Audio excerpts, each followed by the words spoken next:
This channel does not promote any violent, harmful, or illegal activities. All content provided by this channel is meant for an educational purpose only. Top quality और consistent performance के लिए सिर्फ silver pump नाम याद रखना।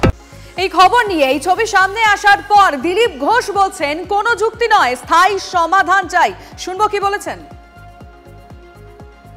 পায়ে হাত দিয়ে প্রণাম করার চাইতে পায়ে লাথি মারবে শিক্ষকদেরকে।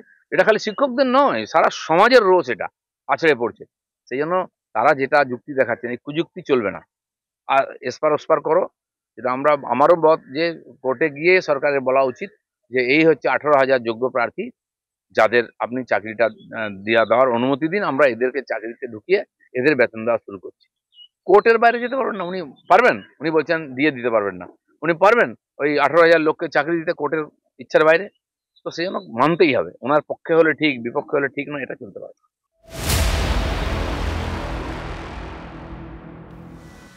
আচ্ছা, একটা প্রশ্ন করি, পথই কি পথ দেখালো? কেন বলছি, রাজপথে ঠায় অবস্থান বিক্ষোভে সংগ্রামী যৌথ মঞ্চ। হকের ডিএ 2019 সালে বকেয়া ডিএ মেটানোর নির্দেশ দিয়েছিল স্টেট অ্যাডমিনিস্ট্রেটিভ ট্রাইব্যুনাল। 2022 সালে হাইকোর্টও সেই একই নির্দেশ বহাল রাখে, রাজ্যের রিভিউ পিটিশনও খারিজ করে দেয়। সেই ডিএ মামলায় উঠল সুপ্রিম কোর্টে। শীর্ষ আদালতে রাজ্যের সওয়াল ধোপে টিকলো কোথায়? সুপ্রিম কোর্টের নির্দেশ, বকেয়া ডিএর 25% মেটাতে হবে রাজ্য সরকারকে, আর সেটা মেটাতে হবে 4 সপ্তাহের মধ্যেই। ডিএ দিতেই হবে রাজ্য সরকারকে, শুক্রবার স্পষ্ট নির্দেশ সুপ্রিম কোর্টের। শীর্ষ আদালতে রাজ্যের আইনজীবী অভিষেক মনু সিংভির সওয়াল, ডিএ সাংবিধানিক অধিকার নয়। বিচারপতির মন্তব্য, ডিএ সাংবিধানিক অধিকার নয়, কিন্তু টাকা দেব না এটাও ঠিক নয়। শুনানিতে বকেয়া ডিএর 50% মেটানোর প্রস্তাব দেয় সুপ্রিম কোর্টের ডিভিশন বেঞ্চ। রাজ্যের আইনজীবী বলেন, এত টাকা দেওয়া সম্ভব নয়, 50% দিয়ে দিতে হলে রাজ্যের কোমর ভেঙে যাবে। সোমবার পর্যন্ত সময় চেয়েছিল রাজ্য, সেই সময় দেয়নি শীর্ষ আদালত। সুপ্রিম কোর্টের নির্দেশ, 4 সপ্তাহের মধ্যেই বকেয়া ডিএর 25% মেটাতে হবে। কতদিন যেমন 50% রিলিজ করতে বলেছিলেন, রাজ্যের আইনজীবী বললেন যে সেটা একটা ক্যাটাস্ট্রফি হবে রাজ্যের ক্ষেত্রে, যেটা সম্পূর্ণরূপে ভুল। কারণ এর থেকে অনেক বেশি খরচা বিভিন্ন শ্রী প্রকল্পে রাজ্য সরকার করে চলেছে। যাই হোক, তারা মিথ্যা বলেছেন, কিন্তু জাজরা বলেছেন তখন যে 25% আপাতত রিলিজ করুন, যতদিন না এর শুনানি হচ্ছে ততদিন দিয়ে যেতে হবে। শীর্ষ আদালত থেকে খবর পৌঁছতেই সংগ্রামী যৌথ মঞ্চে শুরু মিষ্টি বিলি। এবছর ফেব্রুয়ারিতেই 4% ডিএ ঘোষণা করে রাজ্য সরকার। বর্তমানে কেন্দ্রের সঙ্গে রাজ্যের ডিএ ফারাক 37%। যেটা পায় এটা কিন্তু আরো বেশি পায়, তার কারণ হচ্ছে পে কমিশন প্লাস ডিএ দুটো পায়।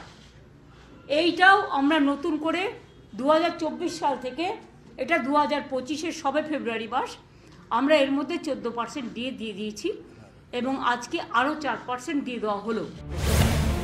এবার 4 সপ্তাহের মধ্যে বকেয়া ডিএর 25% মেটানোর নির্দেশ দিল সুপ্রিম কোর্ট। অত্যন্ত কস্টলি লয়ার মাননীয় মনু সিংভি, তিনি বলেছেন, মহামান্য হুজুর 50% দিতে বলবেন না, কোমর ভেঙে যাবে। তার মানে খুব পরিষ্কার, ফাইন্যান্সিয়াল যে ইনসলভেন্সি, দেউলিয়া আছে সরকারের, এটা established by the state government own. তখন তারা আবার সেই কাঁদুনি গাইতে শুরু করলেন, হুজুর আমাদের টাকা নেই, টাকা নেই, টাকা নেই। বিচারপতিরা বললেন সেটা কোনো যুক্তি নয়, ঠিক আছে আপাতত 25% জমা দেয়। 25% বকেয়া দিয়ে কর্মচারীদের দিয়ে দিলে পরে আগস্ট মাসে তারা শুনানির জন্য আসবে। এই রায়কে আমরা স্বাগত জানাচ্ছি। 25% হলেও এই রাজ্য সরকার দিক, বলে না যে ছাই দেওয়ার অভ্যেস হওয়া উচিত, কমসে কম দেওয়ার অভ্যেসটা তো হবে। তো এই রাজ্য সরকার কমসে কম চুরি করার অভ্যেসটা বাদ দিয়ে দেওয়ার অভ্যেস হবে। সরকার মামলা লড়েছে এবং এই বিষয়ে তাদের নির্দিষ্ট মন্তব্য সরকারিভাবে নিশ্চয়ই করা হবে। দলের পক্ষ থেকে এক্ষুনি আমরা কোনো মন্তব্য করতে বিরত থাকছি।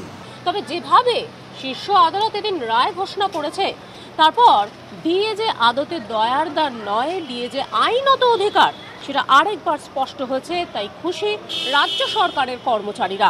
আমরা মানে আনন্দিত না হলেও দুঃখিত নই, মোটামুটি খুশি আমরা যে আপাতত একটা রিলিফ পাওয়া গেছে এবং জয়ের জন্য যে লড়াই আমাদের, সেই লড়াইয়ের একটা দিশা আমরা দেখতে পেয়েছি। মমতা ব্যানার্জি বলেছিল যে ডিএ অধিকার নয়, আজকে সুপ্রিম কোর্ট সর্বোচ্চ আদালত বলে দিয়েছে ডিএ অধিকার। এই নীতিগত পরাজয় মমতা ব্যানার্জির হয়েছে। উনার তো দোকান কাটা, আমার কাছে হারার পরেও মুখ্যমন্ত্রী হয়েছেন, অন্য কেউ থাকলে পদত্যাগ করতে নেই। 2009 সালে পে কমিশনের সুপারিশ মেনে নোটিফিকেশন করেছিল বাম সরকার, ফলে কেন্দ্রীয় হারে মহার্ঘ ভাতা দিতে বাধ্য রাজ্য সরকার। আদালতের নির্দেশ অমান্য হলে আইনানুগ ব্যবস্থা নিতে পারবে সুপ্রিম কোর্ট, বললেন হাইকোর্টের অবসরপ্রাপ্ত প্রধান বিচারপতি দেবাশিস করগুপ্ত। 2018 সালে যে ডিভিশন বেঞ্চ প্রথম এই রায়টা দিয়েছিল ডিএ মামলাতে, সেটাতে আমি প্রিজাইডিং জাজ ছিলাম।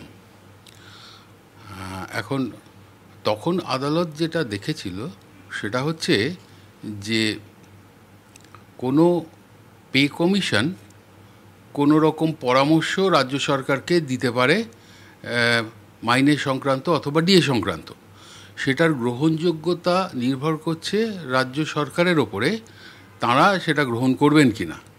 কিন্তু তখন আদালত দেখেছিল যে 2009 সালে একটা নোটিফিকেশন বলে পে কমিশনের যে পরামর্শ ছিল সেটাকে রাজ্য সরকার গ্রহণ করে নিয়েছিল, এবং এটা যদি রাজ্য সরকার গ্রহণ করে নেয় তখন কিন্তু এটা বাইন্ডিং হয়ে যায়। কাজেই বাইন্ডিং হয়ে গেছে বলে এই রায় দেওয়া হয়েছিল। সুপ্রিম কোর্টের একটা অন্তর্বর্তীকালীন নির্দেশ, এবং এই নির্দেশে যে টাকা দিতে বলা হয়েছে সেটা নির্ভর করবে চূড়ান্ত ফলাফলের ওপরে। কিন্তু এই আদেশ যদি অমান্য করে তাহলে সেটা আদালত অবমাননা হবে, এবং সেক্ষেত্রে যে আধিকারিকরা রয়েছেন তাদের জেল হতে পারে, জরিমানা হতে পারে।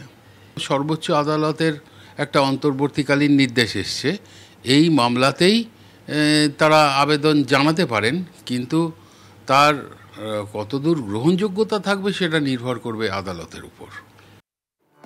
ডিএ মামলায় বড় ধাক্কা খেয়েছে রাজ্য সরকার, চনমনে বিরোধীরা। প্রকল্পে কাটছাঁট হতে পারে আশঙ্কা করে অন্য কেউ তাকে পদত্যাগ করতে বোঝাচ্ছে যে রাজ্য সরকারি অর্থ বলছে সেই জোয়ারটা আসলে জোয়ার বাজরার জোয়ার হতে পারে, জোয়ার ভাটার জোয়ার আসে। যে ফুটা সরকার 50% দিতে গেছিল, বলছে 20,000 কোটি লাগবে। মনু সিংভি হাত পা ধরেছে, বিচারপতি দয়া করে বলেছে আচ্ছা 25% দেন আপাতত। কোন খাতে টাকা গেছে সেই নিয়ে প্রশ্ন তুলে লাভ নেই। এখন প্রশ্ন হলো কোন খাত থেকে টাকাটা বার করা। কাটাকুটি করলে করা যায়, কিন্তু অনেক স্কিম কাটা যাবে আর কি। এখন বলা হবে যে আমার বরাদ্দ করা সত্ত্বেও তোমরা এবছর ওই পাইপলাইন আর কালভার্টের টাকা পাবে না। নির্দিষ্ট মন্তব্য সরকারিভাবে নিশ্চয়ই করা হবে। দলের পক্ষ থেকে এক্ষুনি আমরা কোনো মন্তব্য করতে বিরত থাকছি। পরবর্তী ক্ষেত্রে আমরা এই বিষয়ে আমাদের প্রতিক্রিয়া জানাবো।